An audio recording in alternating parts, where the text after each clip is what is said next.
All right, this is Jason, the Bipolar DM, on the line here with Guy Sklanders. Has that pronounced correctly? That's it. Absolutely. Well done. Outstanding. Let's just go ahead and jump right into it. You have a series of YouTube videos out there on how to be a great GM. Now, before we get into that, I want to go a little bit into your professional background and kind of how that led into where you're at now. What is your professional background? Well, I started out in film and television as a scriptwriter and as a television director. That's really where I started. So I would say that's my profession. Okay. And then how did you make that transition to Dungeons and Dragons? Because from watching some of your videos, you haven't been playing forever like some of us have been.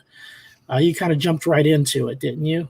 Yeah, I mean, I got into it once I was in high school, but it was always just as a very small hobby, specifically because where I grew up, which was in South Africa, it was an absolute rarity to find others who played. And I mean, in my group of friends, we were friends right the way through high school and into university days. There was one copy of each of the rule books between us because you had to order the rule books by post from the US or from the UK. You couldn't get them locally. So it was always very small and in the background and a hobby that I absolutely enjoyed.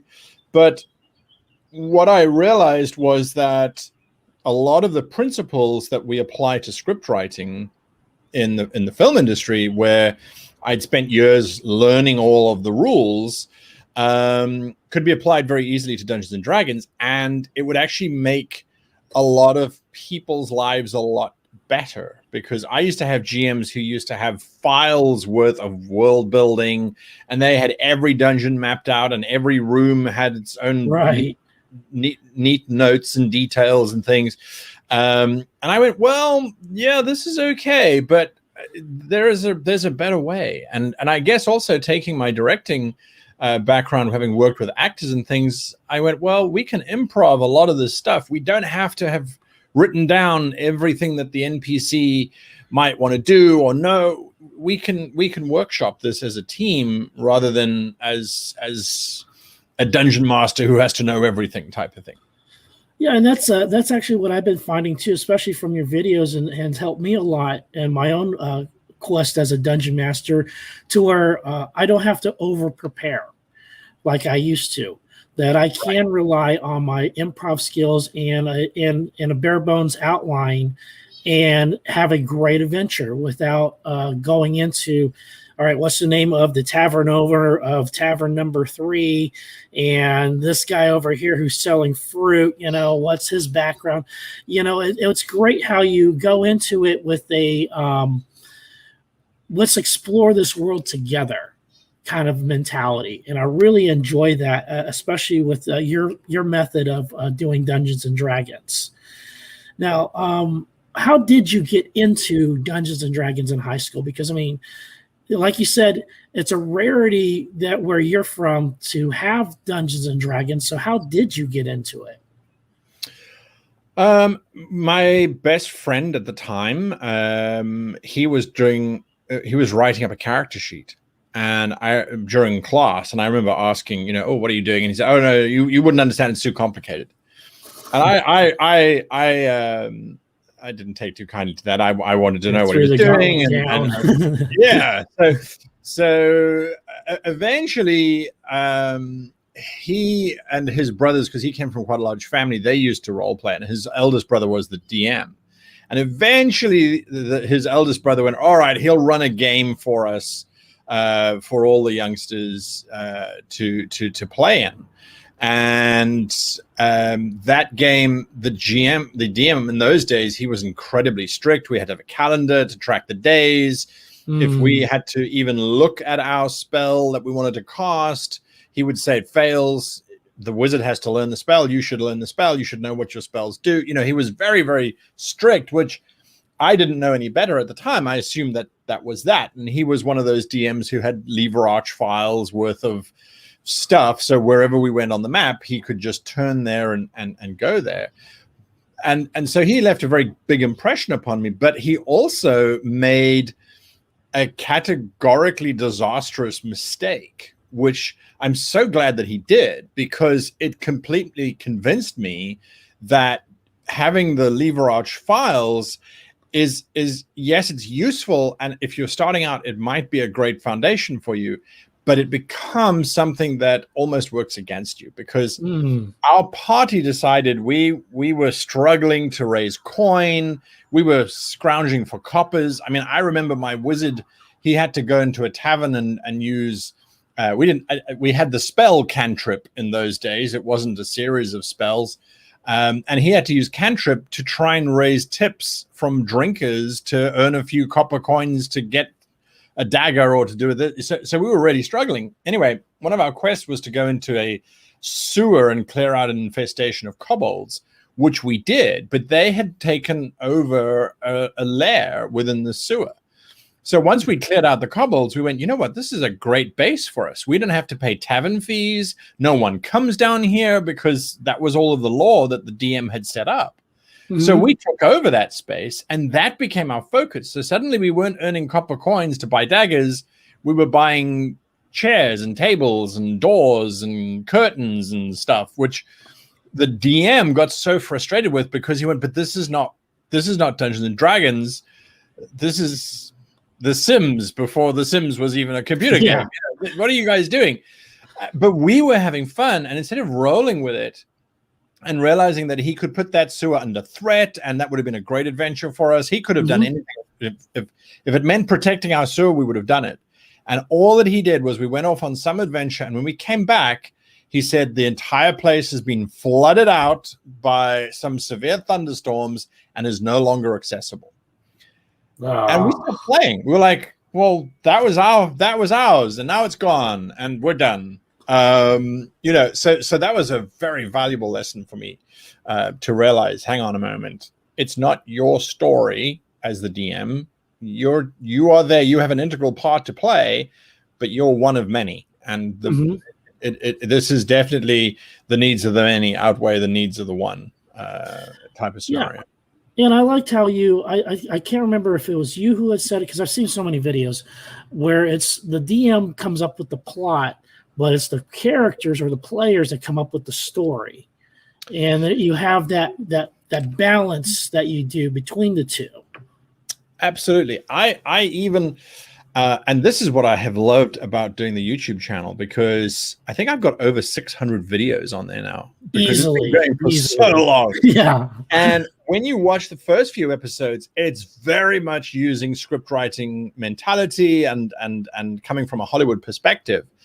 And then I had a paradigm shift about 3 years ago, where I went, actually, there's a slightly different format that we need to use for role playing if we're looking for formats and structure and stuff. And I would say probably a month ago, I realized, hang on a moment, we're actually thinking about this completely wrong in all directions. The DM isn't responsible for the plot either. At least this is in my thinking. The DM is responsible for managing events and reacting to the players. And that I know it sounds like it's being pedantic, but let's say you as the DM say, I have a villain who wants to take over the world by building this giant undead dragon, right? I'm going to assemble an undead dragon out of the greatest dragons that ever lived, and I'm going to take over the planet. You might say, well, that's the plot. And you go, well, no, it isn't. Because if the player's uninvolved, that's you having an idea of a story in your head. There is no plot. Okay. The only time it becomes a plot is when the characters are actually involved in it. And even then, you as the GM, you are not responsible for figuring out what that plot is before the game starts. And there's a very simple reason for that. If you have already figured out what the plot is before the game starts, then all that your players can hope to do is follow the railroad that you have built. Okay. What you should be doing as the GM is going, well, actually, this big bad is going to try and assemble all of these dragons together to make the ultimate Draculich. the players have, in our very first adventure, they have stopped me from getting the skull of this famous ancient dragon. By whatever means necessary, the players caused that to happen. Now, if I had it pre-established a plot, I would now be trying to figure out how to get back onto that plot, and I would be putting myself as the DM under a huge amount of pressure and strain to try and figure out how to get my story back, my plot back.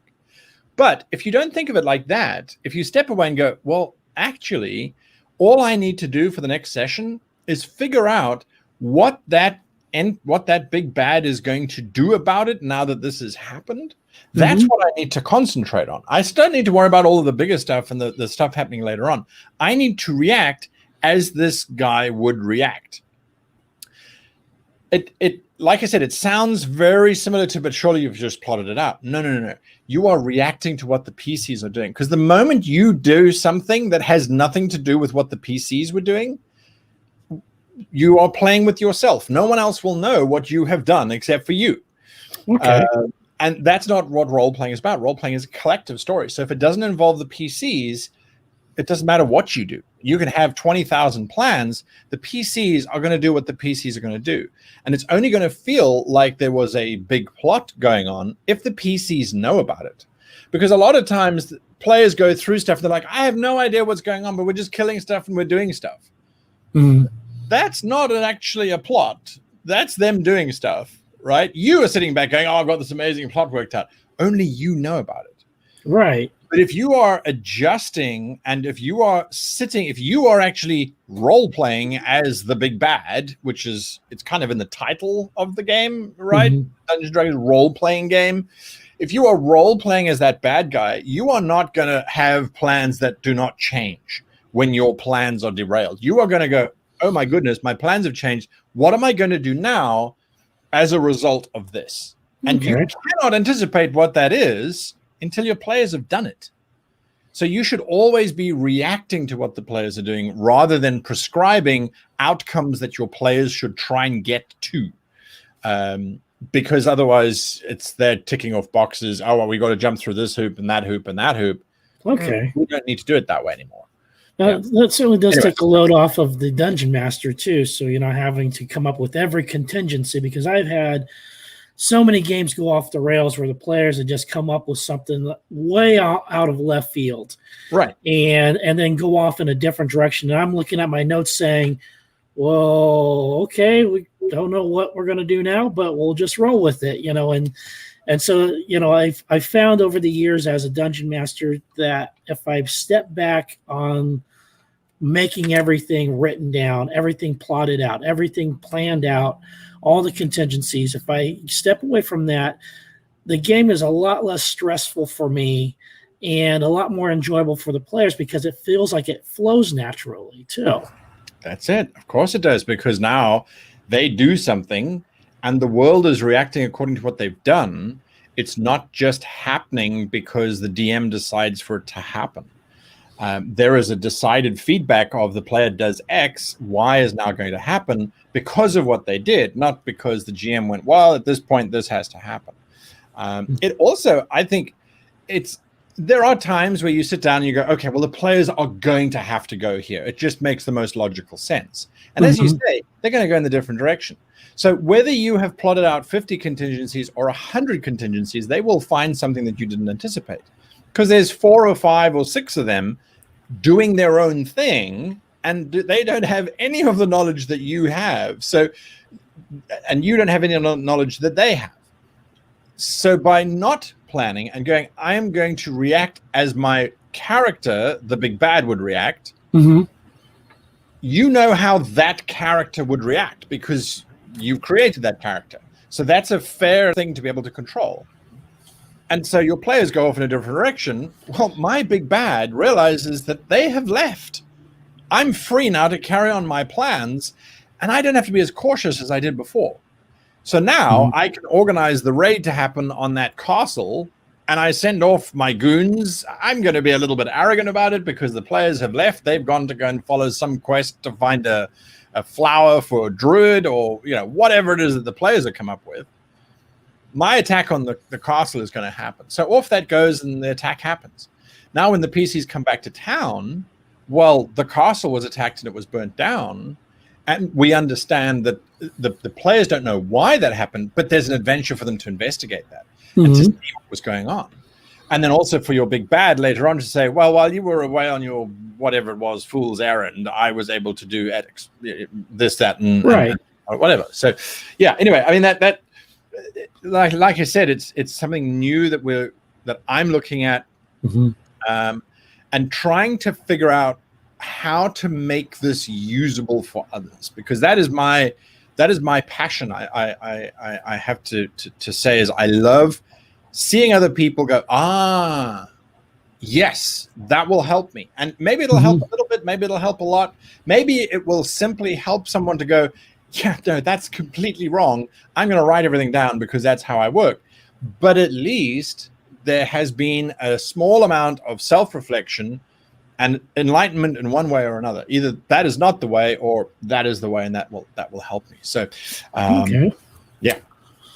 Now, let's talk a little bit about your professional D&D career, because this is kind of a new thing in America too, which is the professional DM. Yeah. How did you get into that? Well, I guess absolute financial destitution would be the right way to describe it. No, to be honest with you, the success of the YouTube channel was insane. We did not expect it to happen. When I say we, I mean my business partners and I.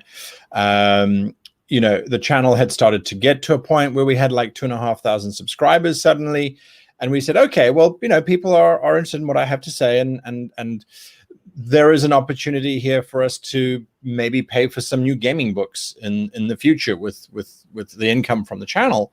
And then people said, well, we want to play with you and we want to pay you to do it because we know you're so busy. And I tried it in the early days of the YouTube channel, and I made a friend whom I am still friends with to this day. This is 6 years ago. A couple of friends actually, but I also realized that I absolutely hate being a DM for hire, because now you're beholden to people who are paying you money to give them a good experience. So now you are no longer playing the game, you are now performing the game. And there's a difference. It's right. You can't just make a mistake and go, oh, well, sorry, folks, your characters all died. See you next week. These are people who are paying you money and they expect certain things in terms of a great game. They expect you to live up to your reputation of being a good DM. So there is a lot of pressure on that side. But then you're also selling a service. And if you're selling a service, that means whatever you're selling needs to be better than the person next to you. So you've got to suddenly do battle maps, you got to do this, you got to do that, you have to present the playing space, as it were, as a kind of a business. Right.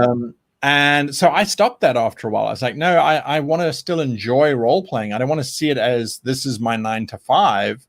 Accountants don't go home and continue doing ledgers and entries for fun. It's their job, right? Right. And I didn't want to muddy the waters too much on that. So, but after a while, I went, okay, well, let me dip my toes back into that space, realizing that professional GMs are a thing, and as far as I'm concerned, everything that we do as humans, when one person seems to have more knowledge or more ability than another, it will be turned into a financial thing one way or another. It's going to happen. So you might be a DIY person, but you will probably still hire a DIY person to come in or a handyman who's actually got training and who's got right skills and stuff to do that for you. We pay sportsmen, we pay theater actors, we pay people to do what makes or brings us joy.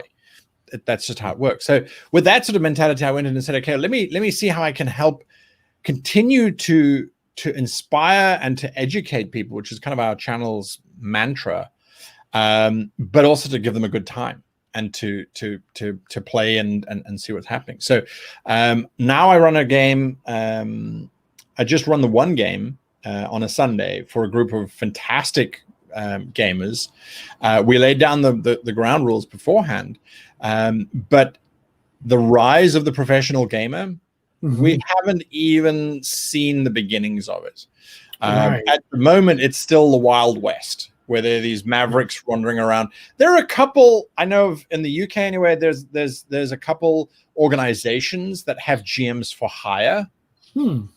And you go to that organization's Facebook page, and they've got like a bank of 6 or 7 GMs that you can then, I'd like to hire that GM. It's an interesting space, and I'm looking at it going, well, that's great, but there's also part of me going, this is my livelihood. That's what I've turned into my new career, is running the YouTube channel and writing books on how to be a better GM. Do we need to start introducing standards? Do we need to start saying, well, this GM really knows the rules on that rule system, but not on that rule system, so you should be able to hire this GM at this rate, but that GM at that rate? I mean, I can see that is definitely where it's going. Right. You look at the rise of esports, and in the last 10 years, esports went from nothing to now being major channels on ESPN and a growing space. And they've had to do exactly the same thing. I mean, thankfully with computers, they already had ranking systems.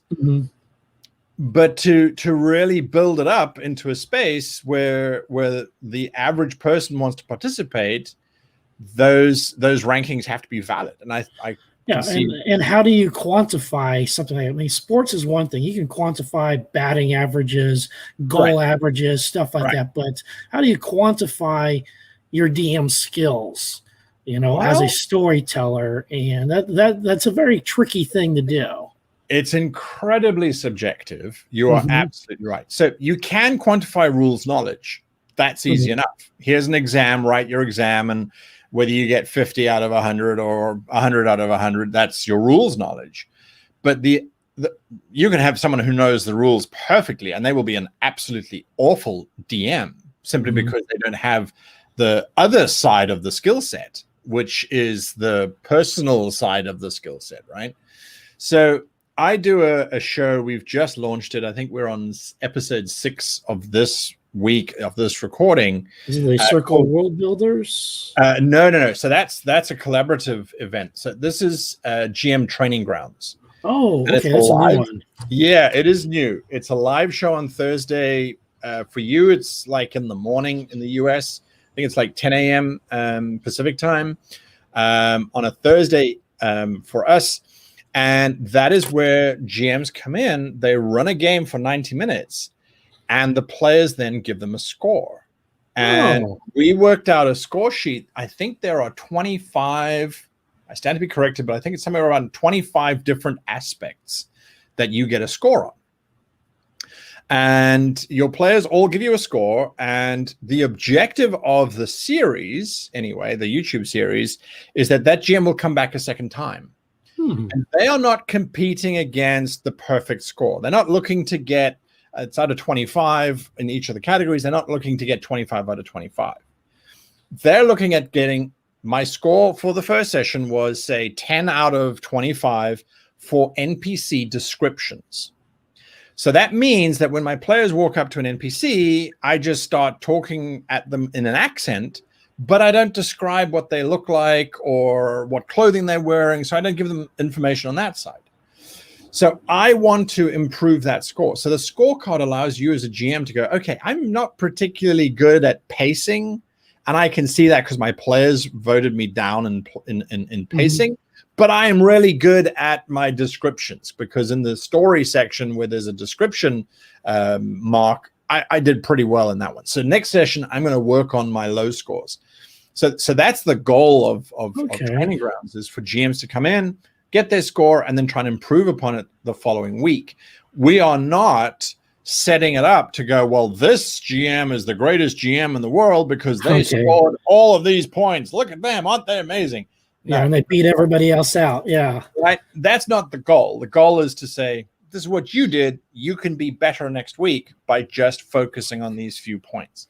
Nice. So it's an interesting one, but what it did for us was we said, you know what, this is something that we can see as being the basis for a ranking system. Yeah. Because now all of a sudden it is a ranking of your peers. Now, unlike, say, sports, where your batting average, yeah, you and your buddies can have a batting average for you playing baseball in the backyard, but that doesn't mean anything on the professional circuit, right?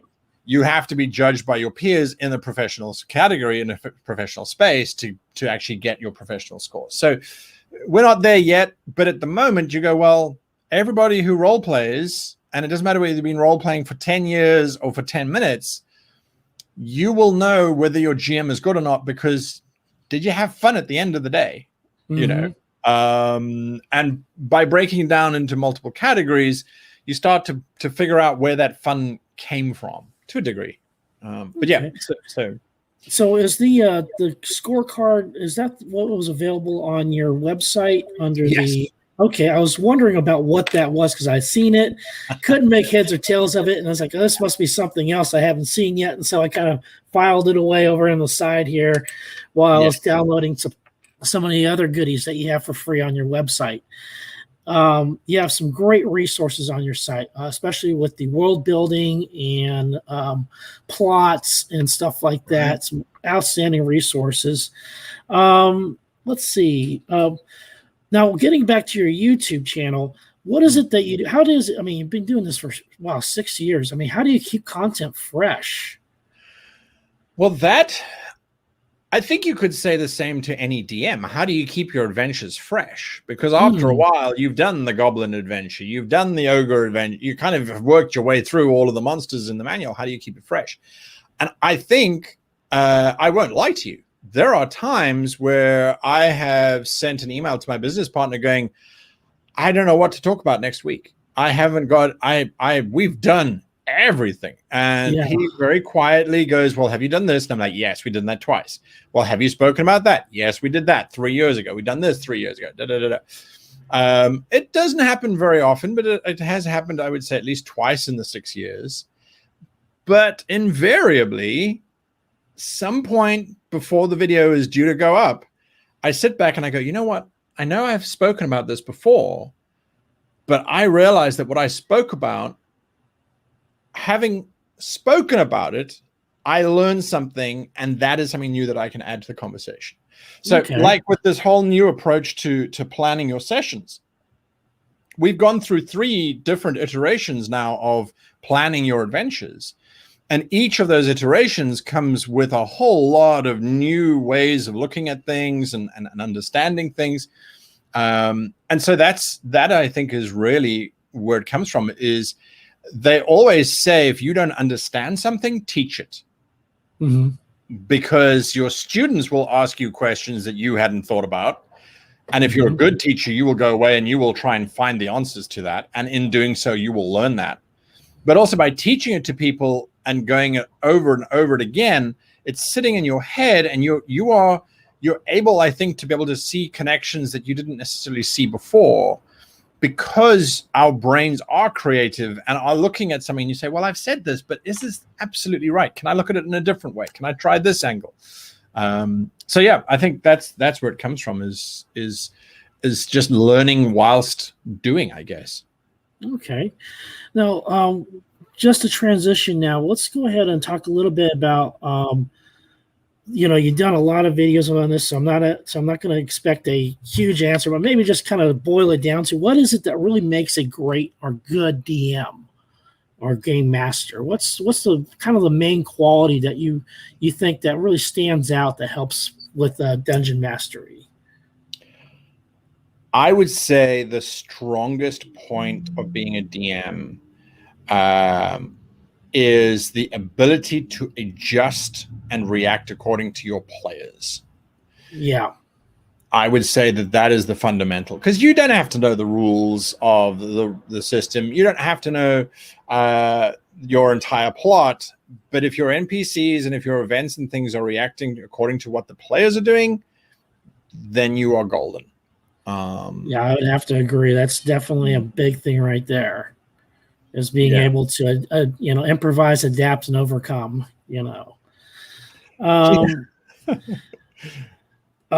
This is kind of a side one. Now, I grew up in Japan, and I Oh, saw wow. that you had actually. My dad was in the military, so I was in Atsugi, Japan. Ah. 2 tours of duty there.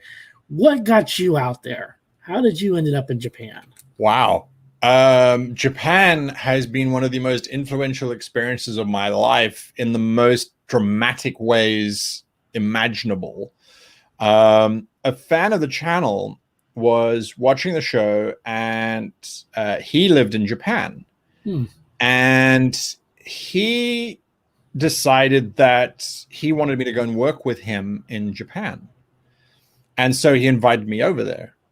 And at first I went, now we can work via Skype or Zoom. I mean, this was kind of in the early days of Skype and stuff. And I went, no, I don't have to go to Japan. I can stay here in South Africa, simply because I had very little interest in Japan. I'm not someone who has a huge amount of interest in Asia. If the job had been to go and work in Egypt or in, let's say, Italy, I would have been there immediately because I love the history and the ancient cultures there. But Japan had never been on my radar. Anyway, he got me to go over there for 2 weeks. He's like, well, come over for 2 weeks. We'll explore and we'll talk about business opportunities and so on. And I went over there, and I think I was converted to wanting to live in Japan within the space of walking from the airplane to the exit of the airport. And Narita Airport. yeah, absolutely. And it was so funny because it made such a big impression on me. I went over there and I started working. After 6 months, we realized that my approach to working was not compatible with the Japanese approach to working. And also a valuable lesson that I have had to learn twice is that I cannot do my YouTube channel and work full-time for somebody else. My YouTube channel is my child and will always take priority over anything else. So I had to learn that lesson twice, but I have now learned it. I will not work for anyone else whilst I have a YouTube channel going.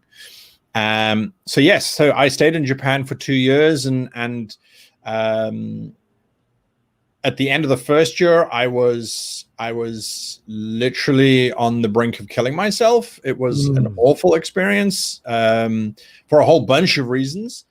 And by the end of the second year, I didn't want to leave because I had worked through all of the dark space and had come out on the other side realizing, hang on a moment, this is absolutely amazing. And during that time, I got to work with Wizards of the Coast, running a stream specifically for them, for their new books that came out, Ghost of Saltmarsh and Descent into Avernus, which was an interesting journey in its own. And then, yes, I had to leave Japan and move to the UK.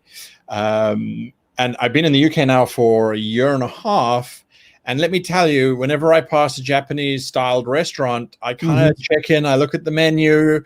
I look at the rice they're serving, and I'm like, well, that's not the right rice. Or, don't do it like yakisoba. That. Yeah, I mean, I'm the exact same thing with me, too. It's like I go to a restaurant, I judge them based on if they got yakisoba or not. Right. And how good their chicken katsu is. So that's it. And the katsu is so, it's so easy, and yet it's just seems to be so uniquely Japanese. To get it right. I must admit, though, one of the things that I always loved about traveling the world is that if you go to South Africa and you order Portuguese food, it will taste like Portuguese food. If you order Indian cuisine, it will taste like the Punjab, or it'll taste like wherever it comes from in India. If you order Mexican food, it'll taste like it's from Mexico.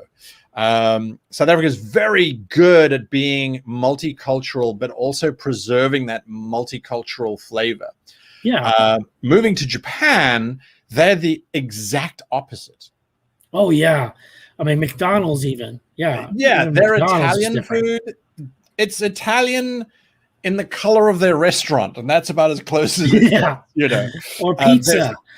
there's such a strong Japanese flavor that comes through in all of their food. Yeah. And that's just because of their particular culture being so very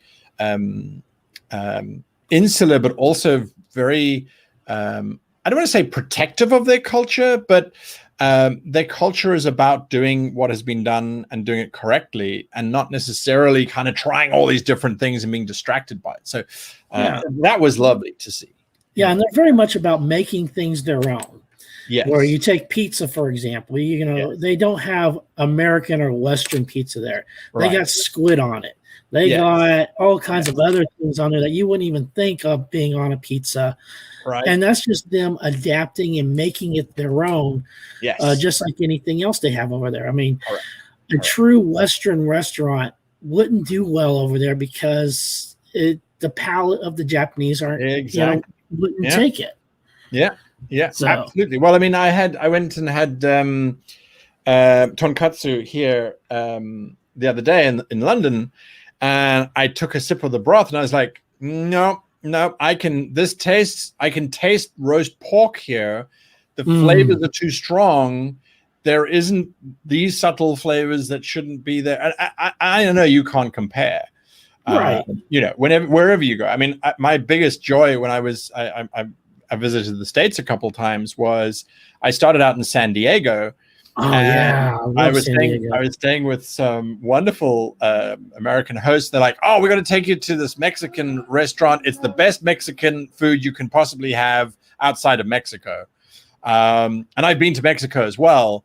So in San Diego, I had an amazing Mexican meal. I then went to LA, and my hosts in LA were like, we're going to take you to this ultimate Mexican restaurant. It's the best Mexican food this side of Mexico.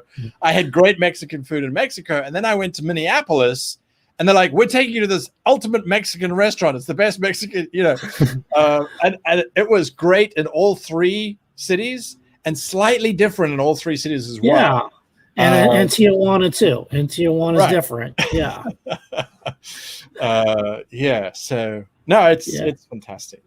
Yeah, I love traveling. I mean, being a Navy brat, I've been to the road to Spain, been to Japan 2 tours, San Diego. I mean, all over the place, and absolutely loved it. And then I did a tour duty in the Army.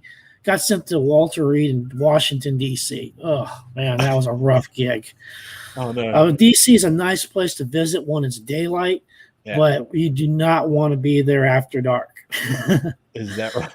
Yeah. So, I mean, if you ever go to DC, do it during the daytime, stay near the mall, don't wander, and when the sun goes down, get to your hotel room as quickly as possible.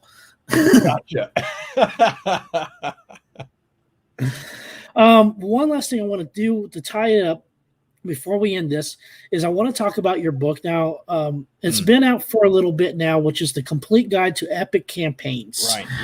Do you have a follow-up book that's coming out about, along those lines as well? Who have you been talking to? I'm a writer. I've written 2 books myself. There's always another book in the work. I'm laughing because this is my last week of freedom, because next week I start on the new book.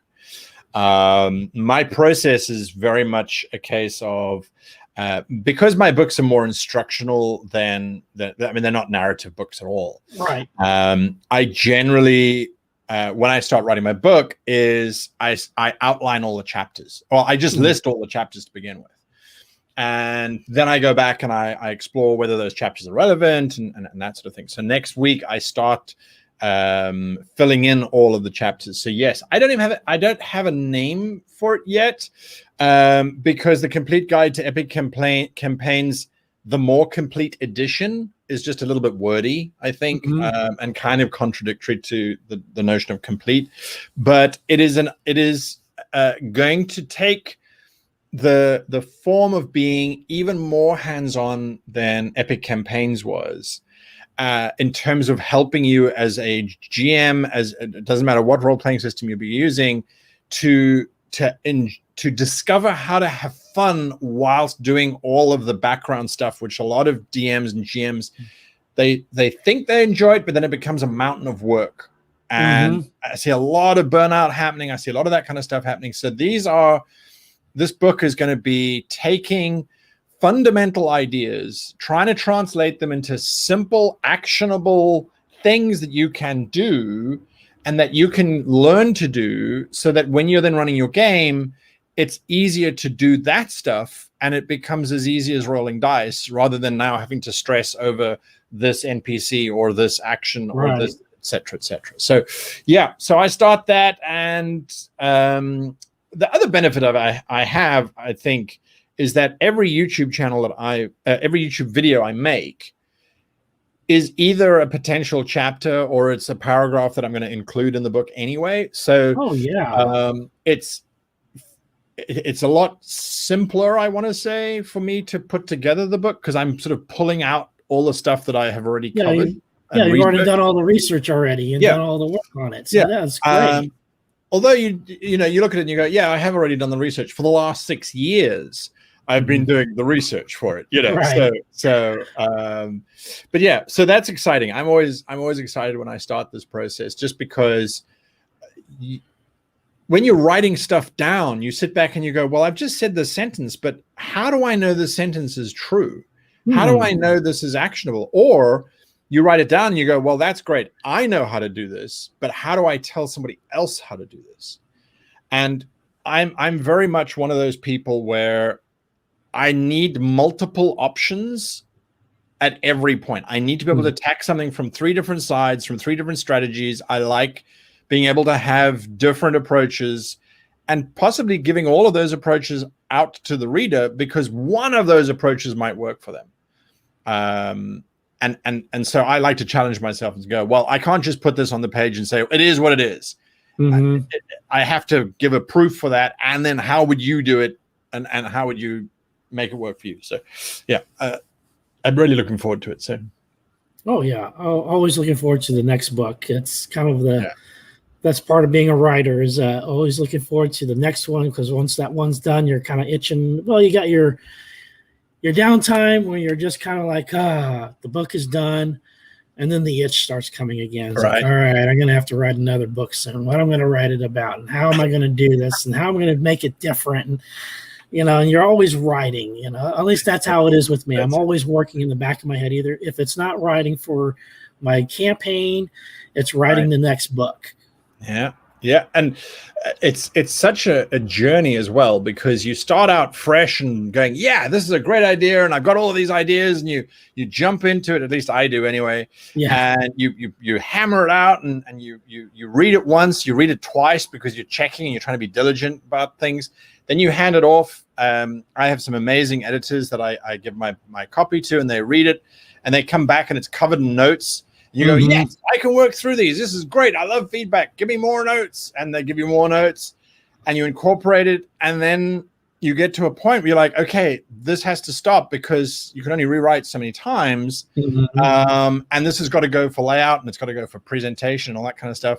And then it goes to layout, and then you release it to a couple readers, and it comes back with more notes than you had the first time you were writing the thing. And for beta readers, that's the point where I go, oh my goodness, this book isn't even halfway done, even though I was convinced it was done. And for me, the most terrifying moment is, and this is because I pay for it myself, when you hit the button that says print 3,000 copies of this, and it's going to cost you $40,000. And you're like, I hope there isn't a spelling mistake or a table misaligned, and you've checked it 20 times. And there's still, and then you get your first proof, and then it stands out like a big old blaring light. It's like, man, I misspelled that word right there, or this one's off, or how did I miss this? How? But it always happens, and that's the joy of it as well, I guess. That's part of being a writer. Thank you so much for coming on. I really appreciate it. This was a great honor. I've been following you for years, and so this has been great to have you on here. Well, my absolute pleasure. Absolute pleasure. Thank you. Okay, so let me go ahead and